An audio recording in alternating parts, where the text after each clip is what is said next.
Party Jammu Kashmir के सदर महराज मलिक ने पुंछ के सरहदी इलाकों का दौरा किया, जहां हालिया पाकिस्तानी गोलाबारी से कई खानदान मुतासिर हुए। उन्होंने जाभक अफराद के लौहकीन से ताज़ियत की और जख्मियों की खैरियत दरियाफ्त की। महराज मलिक ने कहा कि आम आदमी पार्टी मुतासिरीन के साथ खड़ी है और उनके मसाइल को हर सतह पर उजागर किया जाएगा। पाकिस्तान का बॉर्डर है, पीछे यहाँ से भी बॉर्डर है। ये मदरसा है, कब्रिस्तान है, मस्जिद है। 400 बच्चे ज़ैर तालीम थे। शुक्र है कि उनको पहले ही दिन छुट्टी कर दी गई थी। पाकिस्तान के जो शेल थे वो इस मदरसे पे भी पढ़े, मस्जिद पे भी पढ़े, उसके अलावा गुरुद्वारे में पढ़े, हॉस्टल पे पढ़े। जिन मुसलमानों की वो लोग बात करते हैं, हमदर्दी दिखाते हैं, उन्हें मुसलमानों से नहीं, ज़मीन के चप्पे से हमदर्दी है। और जो सरकार दावे कर रही है इस मुल्क की बेहतरी के लिए, उन्होंने अपने तर्ज पर राजनीति करनी है। लेकिन इस देश के जो लोग हैं वो अपनी ज़मीनों का तहफ़्फ़ुज़ खुद करेंगे। पाकिस्तान को बता देना चाहता हूँ, जिस हिंदुस्तान ने जो अपना वो जो ऑपरेशन किया था, आपके ठिकानों पे जो हमला हमने किया, और उसके जवाब में आपने मस्जिदों को, हमारी मस्जिदों को भी नहीं देखा। आपको अपनी तकलीफ तो होती है, लेकिन आपको ये शर्म नहीं आ रही कि अगर यहाँ पर बच्चे होते और आपके गोले चलते रहते, कितने मासूमों का कत्ल हो जाता और तुम उसके जिम्मेदार। उनको इससे मतलब नहीं है, वो गोले अन्ना धन चला रहे हैं, उनके गोले से कौन मर रहा है, उनको ज़मीन के चप्पे से हमदर्दी है। लेकिन इस ज़मीन के चप्पे को हम उन्हें नहीं देंगे। जो हमारी ज़मीन है हम उसकी रक्षा खुद करेंगे। और सरकारों को बताना चाहूँगा कि पुंछ के अंदर जो सानिया हुआ, जो लोगों की मौत हुई, उसके बारे में प्रधानमंत्री मुंह नहीं खोल पाया और हमारी बात ट्रंप करता है न। उसके बारे में आपका ट्वीट आया, मैं देख रहा था, देख लेना उनके ट्वीट पढ़ना। कोई भी बात नहीं जंग के बारे में, पाकिस्तान के बारे में या मुल्क के बारे में, अपनी अपनी मगन। हमने फ़ोन किया, हमने ये किया, लेकिन ट्रंप का जब ट्वीट आता है 2 लाइनों में हमारा फैसला हो जाता है।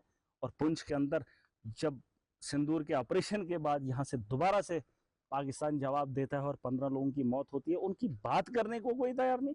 राजनाथ कश्मीर में आता है, तिरंगा रैली निकालता है, सिर्फ भाजपा के लोग। देश भाजपा की जागीर है। अरे अगर तिरंगा निकालना था तो पुंछ में आना था, पूरे देश के लोगों को, मंत्रियों को। देश के अंदर क्या बता रहे हो? अरे वहां आओ जहां बारूद बरसात, ना मीडिया ने देखा ना नेताओं ने देखा।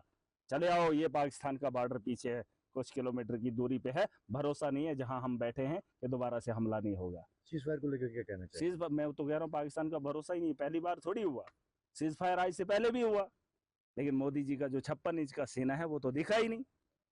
अब कब दिखेगा मुझे नहीं पता, लेकिन जिन लोगों को, अंधभक्तों को अकल नहीं है, वो चले आए पुंछ के लिए। अरे जंग हुआ ना, पाकिस्तान हमला किया ना, कहाँ किया? दिल्ली के अंदर किया, गुजरात के अंदर किया। तो मोदी को बोलो ना पुंछ के अंदर किया है। पुंछ अगर ये शहरग मानते हैं, ये हिंदुस्तान का ताज है, तो उस ताज को देखने के लिए नहीं आएंगे कि ताज क्यों टूटा या उस पर हमला किसने किया। उसको देखने के लिए ना राजनाथ, ना मोदी, ना उसके ये जो 28 वहां पर बैठे हैं, एक भी नहीं आए।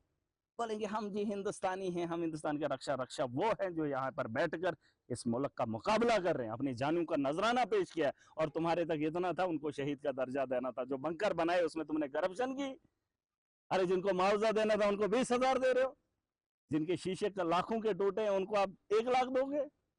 शर्म आनी चाहिए इन लोगों को। जितना ये रैलीज पे खर्चा किया ना, अगर उतना ये जो विक्टिम है ना, पॉलिटिकल विक्टिम मैं कहूंगा, इनको सियासत के शिकार हुए, अगर मोदी के नेतृत्व में यहाँ अच्छे से बाड़बंदी हुई होती, आतंकवादी अंदर नहीं घुसता, पहलगाम में लोग नहीं मरते, तो यहाँ पर पुंछ के अंदर भी 15 लोगों की मौत नहीं होती, जिसका जिम्मेदार नरेंद्र मोदी है। और आज मुंह खोलने के लिए भी उसको पता नहीं, और उनको शहीद का दर्जा देने के लिए हिम्मत नहीं। अरे देश के लिए ये लोग मरे। अब मैं एक चीज बताना चाहूंगा, ये जो अंधभक्त है उनको बता दो कहां पर जाना चाहिए। तिरंगा रैली देश में निकालनी थी, पुंछ में कौन निकालेगा? पुंछ में आओ ना, जहां पे मसला हुआ है। पाकिस्तान बगल में है, जवाब दो ना। यहाँ से शहरों में बैठकर या टीवी में बैठकर बताओगे कि अब घुस गए हम पाकिस्तान, ये है बगल में पाकिस्तान और यहाँ पर हमला हुआ है, ये मदरसों पे नुकसान हुआ है, मस्जिदों में हुआ है। क्या लगता है जो ऑपरेशन सिंदूर है ठीक हुआ? मैं कहता हूँ ऐसे कई और